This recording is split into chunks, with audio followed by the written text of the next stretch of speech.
But we're really pleased to have as our speaker Dr. Bill LaFayette, noted economist and owner of his firm Regionomics, which is an economic consulting firm. And most of you probably know that the first Wednesday of every January, Dr. LaFayette presents his blue chip economic forecast right here in this room at the Columbus Metropolitan Club. Probably a lot of you come to that. It's packed, it's usually sold out, is my understanding. So now, about 6 months into the year, 2018, Bill is going to be giving us his Central Ohio economic update today for the next 6 months. Bill's work focuses on helping clients understand and thrive in his specialty, which is small area economies, neighborhoods, communities, and regions, Central Ohio region.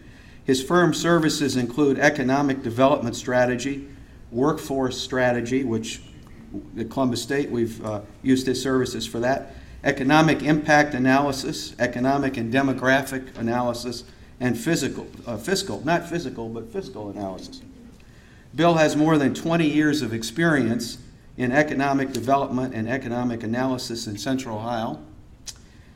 Prior to founding Regionomics, he spent 12 years as vice president of economic analysis for the Columbus Chamber of Commerce, and then before that, 4 years with Rickenbacker Port Authority, which formerly managed the Rickenbacker International Airport and the Global Logistics Park. Throughout his work, Bill is known for exacting work and right-on predictions. If Bill tells you there's a number that's 3.2, it's not 3.1 and it's not 3.3, it's 3.2. So we're really pleased to have him today. So would you please join me in giving a warm Columbus Rotary welcome to Dr. Bill LaFayette.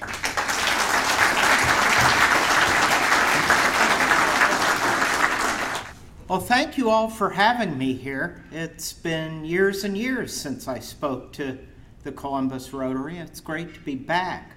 What I'm going to talk about today is the population growth and economic growth of Central Ohio.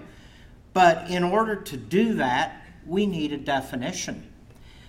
When I talk about Central Ohio, I mean the 10-county Columbus Metropolitan Statistical Area that you see up there.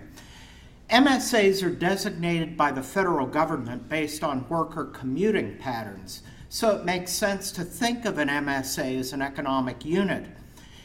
There are also a whole lot of data points that are reported on MSAs, and so they're very handy from that standpoint. Our population growth in Central Ohio has been nothing shy of impressive. Here is a chart that compares growth in the Columbus MSA, Franklin County, the U.S., and Ohio since 2000.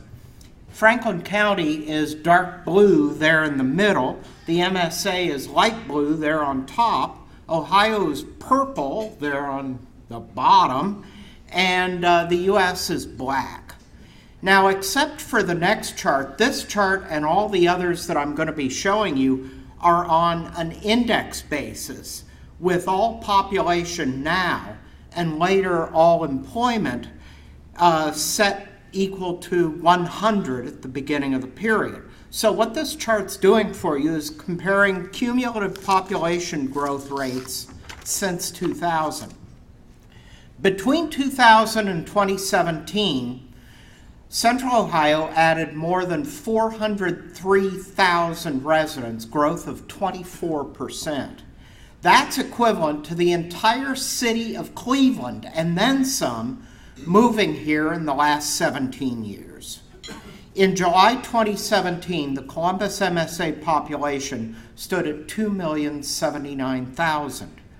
U.S. population grew 15% compared to our 24%. Ohio grew only 2.5%.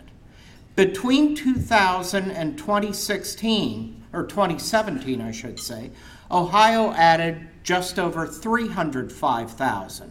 In other words, outside of Central Ohio, the state lost almost 100,000 people over that 17-year period.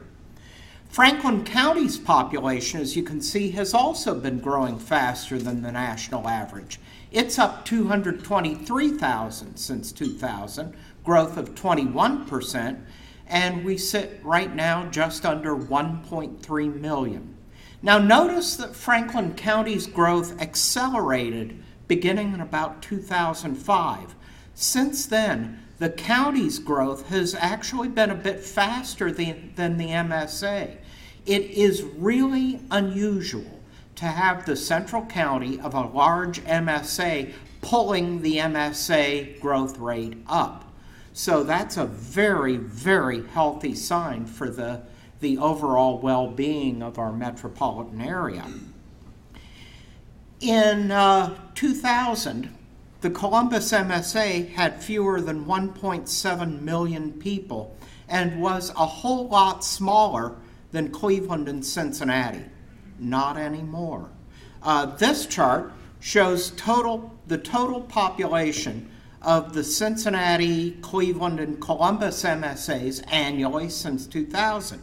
Columbus is in blue, Cincinnati is purple, Cleveland's black. Now, we passed the Cleveland MSA last year, so we are now the second largest MSA that's based in Ohio. Not only are we adding about 25 to 30,000 new residents per year, Cleveland, unfortunately, is losing a couple thousand a year. Cincinnati's MSA is still bigger than we are at about 2.18 million, but it's growing only about 40% as fast as we are. So at current trends, we pass them in about 2024.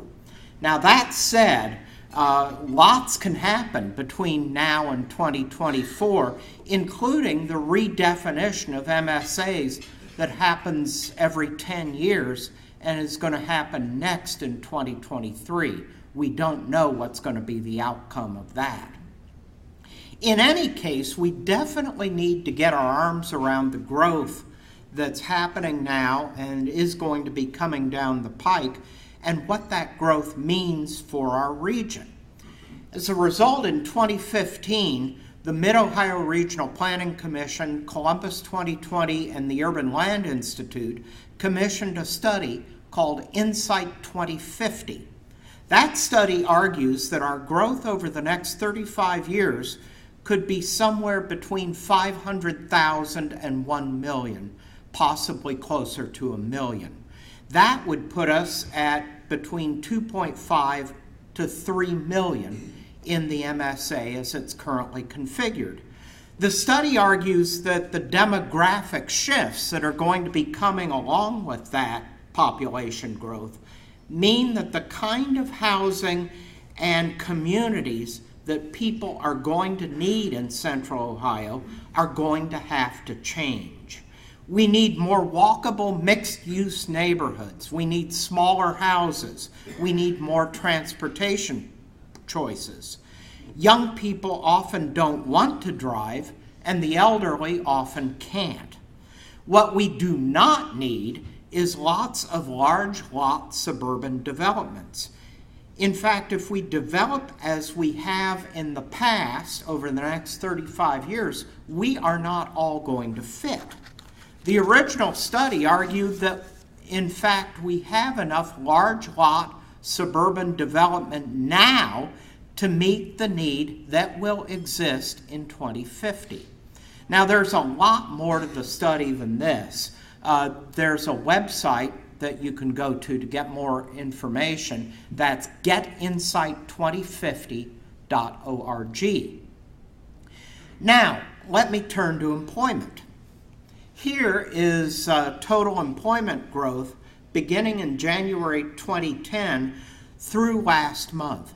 January 2010 is when employment started growing nationwide and here in Central Ohio after the recession ended. The Columbus MSA is blue there on the top, Ohio's purple, and the U.S. is black. The MSA is up 20% since January 2010. The U.S. is up 14%, Ohio's up 11%. We've added 183,000 net new jobs since January 2010, and our total employment now is just a scotch below 1.1 million. Within the next couple, 3 months, we're probably going to move north of that number. Central Ohio is the only area of Ohio that's growing faster than the national average, both in employment and in population. The rest of the state, unfortunately, is doing far worse. In fact, if you pull the Columbus MSA out of the Ohio statistics, employment growth falls from 11% to 9% in the rest of the state. Many regions, including Cleveland and most of the smaller MSAs in the state, are doing even worse than that. I always argue that we in Columbus ought to care a whole lot more about the rest of the state than some of us do. The customers of many of the firms that are here in Columbus are out there, so to the extent that the economies out there are struggling, we fail to achieve our potential. Furthermore, and more to the point, the state economy directly affects us through the tax receipts that enable the state to hire local workers and buy goods and services from local firms. So next, let me run through some of the major industry sectors and show you some of the reasons why the Columbus economy is doing so well, and unfortunately, one reason why it's not. Now, one caution before I get into this. These charts, like the total employment chart that's up there, run through April, last month. But the recent months are very preliminary and are subject to significant revision. In fact, there are a few cases that I'm going to show you where there are recent big changes that probably, in fact, did not happen. So you should focus on the overall trend and take the recent months with a fairly large grain of salt. So I'll get the one piece of bad news out of the way first. This is professional and business services.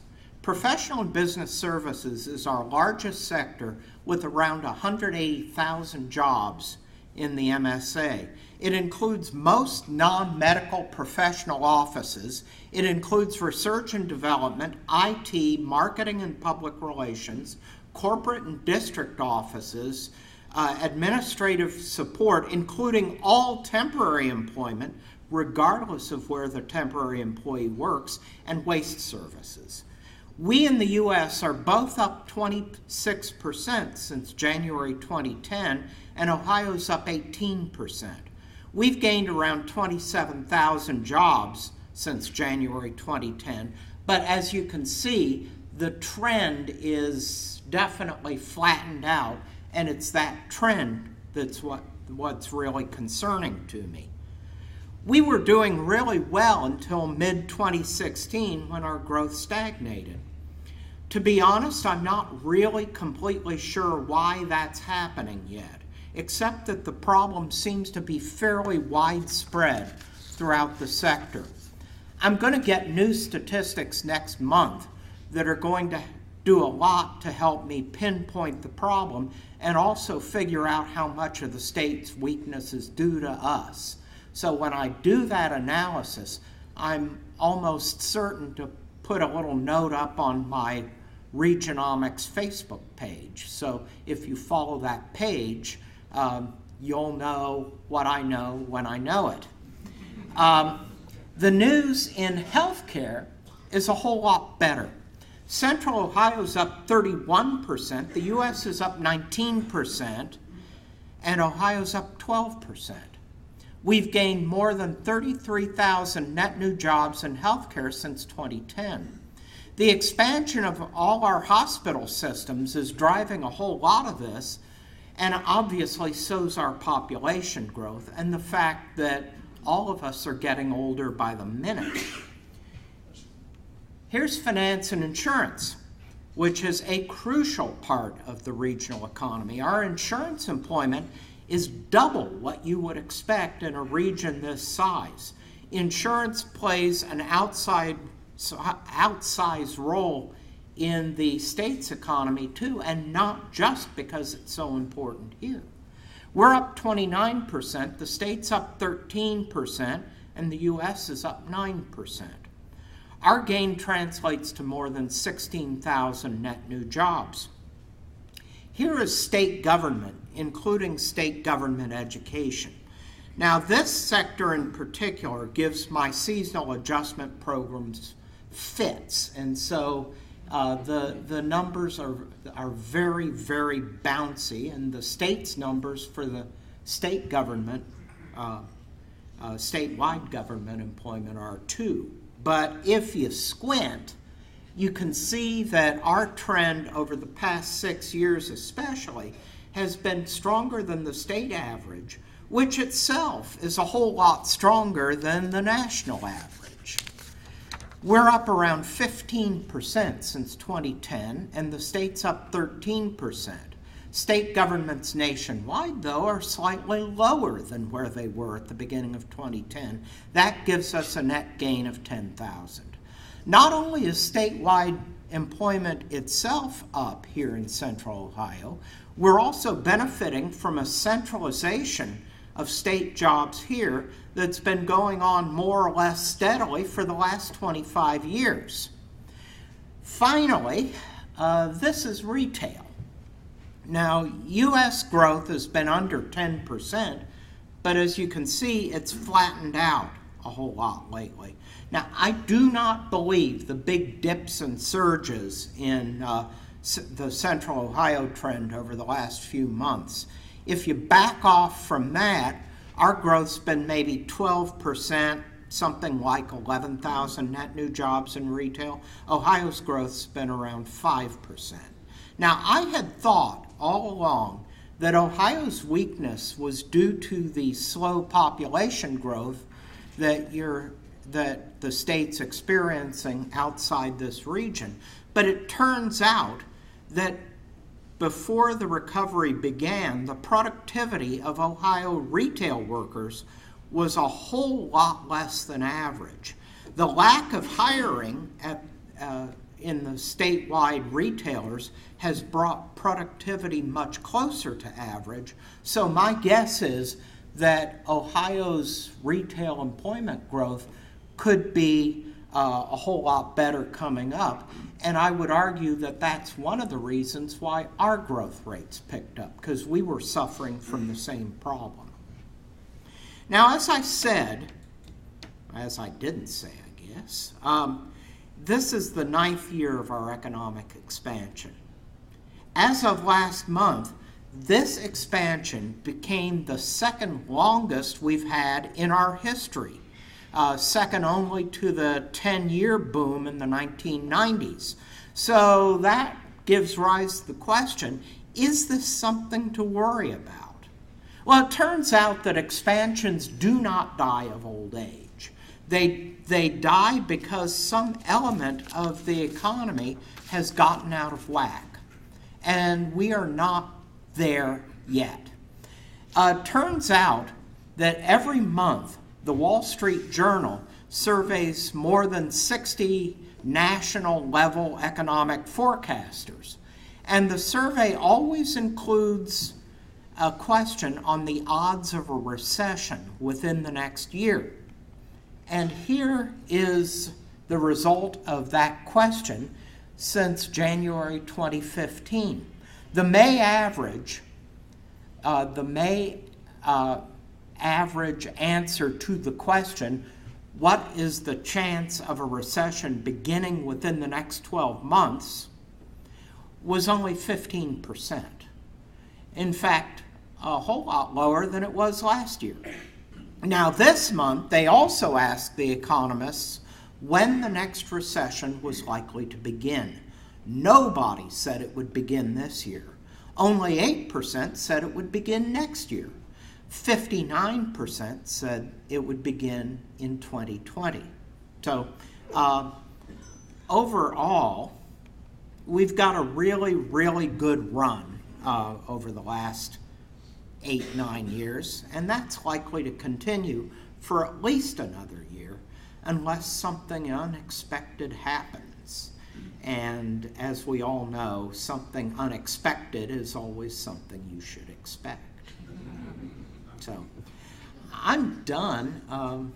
Is there time for questions? Yes. Yes. Amazon selects Columbus for their HQ2. How are we going to be able to absorb it, and what effect do you think it'll have? What the question is when Amazon selects Columbus for HQ2, what's going to be the effect on the economy, and there was another part? How are we going to be able to absorb it? How are we going to be able to absorb it? With some degree of difficulty. I actually ran some numbers because as soon as the news broke, of course, the Dispatch called me, and it turns out we can do it. It isn't going to be easy. We're going to have to attract some new folks. We're going to have to draw people from outside Central Ohio to work in the headquarters, which, given the economic status of some of the regions surrounding us, should be possible at least. The problem, though, is once you get out of Central Ohio, you run into some educational attainment problems. The effects on the region, obviously, population growth will accelerate. We are going to have some traffic problems. We are going to have some housing affordability problems. I am getting concerned now about housing affordability in Central Ohio. I think that we really have to do some very careful thinking and very careful planning if that comes to pass. I understand, though, that it's going to take a while for them to ramp up to the 50,000 that they're talking about. So it will transform the region in many good ways and some not so good ways. Yes? Do you have any sense what the major developers of new housing in our city, their attitude is about smaller housing, as you mentioned, and how they're working with the city on providing smaller housing? There are discussions that I have heard and that I've been kind of a tangential party to around that idea. The Insight 2050 study has been widely circulated. The building community is very familiar with it, and those are answers, or those are points that you really can't quibble with as long as you buy the basic premise that we're going to be 500,000 or 1 million bigger, and given the national demographic trends that are going to accompany that. The problem in some cases is the NIMBY mindset of some communities who want to see more development like previous development. The problem with that, though, is that if you overdevelop large lot suburban housing, then the value of all large lot suburban housing declines because supply outstrips demand. So to a certain extent, people with that attitude are not acting necessarily in their best long-term interest. Yes. Hiring anybody is almost impossible right now. Are you tracking the past 10 years of starting wage? Yes. The question was the starting wage and the difficulty of hiring people. I did some work on that fairly recently. What I do is I look at the wages of workers by education and training level, everything from the short-term on-the-job training jobs up through and including master's and doctoral degrees. What I've seen is that there is actually, between 2010 and 2016, the most recent number I have, when you adjust for inflation, wages are down for every educational level, which is kind of surprising. But I have a feeling that when we get the 2017 numbers, we'll see a reversal in that somewhat. The number of jobs in the short-term on-the-job training category has declined by about 3 or 4%. Their wage has declined after inflation by about 10%. So it's, in some cases, the problem may be that employers aren't adjusting wages to reflect the shortage of workers, which has really gotten a whole lot worse over the last year or two. So that market's going to come back in balance, although it may take the next recession to do it. Yes. When Amazon H2 second headquarters comes here, will the city lose its moniker as a cow town? Second one is, God, I hope so. Will the state lose its moniker as a flyover state, and will be now pseudo-coastal? So will we lose our moniker as a cow town when HQ2 comes, and will the state no longer be a flyover state? Well, I just think back to that Saul Steinberg cartoon that showed Manhattan, the rest of the country. So that attitude is going to be hard to change. I would argue that we lost our moniker as a cow town years ago. I moved here to start my doctorate in 1983, and I started paying close attention to the Central Ohio economy in the late 90s, and the changes that we've seen, the changes in the numbers and the changes in just the feel of the city just are so great that I think that we have really grown up, and we always had a city to be proud of. I think we've got a city to be even prouder of now. Yes. Do you track the effect of immigration, either legal or non-legal, across your employment spectrum, and what effect is that in Central Ohio? Well, it is very difficult to track non-legal. So what I do is I look at the census numbers on the legal immigrant community. We're still below average, but the immigrant community is responsible for a far greater share of the growth of the Central Ohio workforce than what you would expect.